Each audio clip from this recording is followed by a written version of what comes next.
குளத்தூர் வந்து முக ஸ்டாலின் தோத்து ரொம்ப கஷ்டம். ஏன்னா எந்த ஒரு சுற்றுலும் பாத்தீங்கன்னா லீடிங் இல்ல. இதே பாத்தீங்கன்னா பாஜக சூழ்ச்சி தான். பாஜக என்ன பண்றாங்கன்னா திமுக வரக்கூடாது. ஏன்னா திமுக பாத்தீங்கன்னா பாஜக வந்து எதிர்த்து நிற்பாங்க. அதனால வந்து என்னன்னு சொன்னாங்க பாஜக அப்படி பண்ணவங்க அவங்களையுமே ஜெயிக்க வச்சிருக்கலாம்ல. அவங்க ஒரு சீட்டு தான் ஜெயிச்சிருக்காங்க.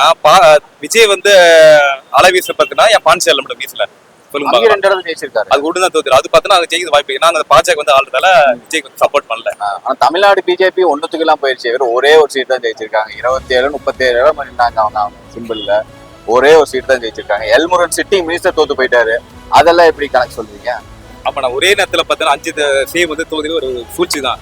ஏன்னா கேரளா பார்த்தா பந்தயமேந்தி, குளத்தூர்ல முக ஸ்டாலின், ஏன் எடப்பாடி மட்டும் ஏன் அதிகமா வாங்கினாரு? ஏன்னா எடப்பாடி பாத்தீங்கன்னா பாஜக ஆளுதால பாத்தீங்கன்னா ஓட்டு வந்து இன்க்ரீஸ் பண்ணிட்டாரு. ஏன் அவனும் தோக்கணும்ல? எடப்பாடி போன எலெக்ஷன்லயுமே அவரோட தொகுதிக்கு அவர் நல்லா பண்ணிருக்காரு. அங்க அவர் எப்பவும் மெஜாரிட்டியில ஜெயிப்பாரு. பிளஸ் டிவிகே கட்சிக்காரங்க நிக்கல.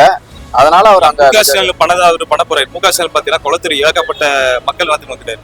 இன்ஃப்ராஸ்ட்ரக்சர்ல இருந்து ஸ்போர்ட்ஸ்ல இருந்து ஹாஸ்பிட்டல் இருந்து வீடு எல்லாமே வந்து ஒரு சொர்க்க பூமி தான் வந்து குளத்தூர். இப்ப வந்து குளத்தூர் மக்கள் ரொம்ப கஷ்டப்படுறாங்க. ஏன்னா வந்து பாத்தீங்கன்னா ஓட்டு ஜெயிச்சது பாத்தீங்கன்னா ரொம்ப சூட்சமா இதான் மறுபடியும் நினைக்கிறேன். பிளஸ் மக்கள் ஓட்டு போட்டு தானே இவிஎம் மிஷின் ஃபுல்லா பண்ணிட்டாங்கறீங்களா? ஆமா அதுதான் நினைக்கிறேன்.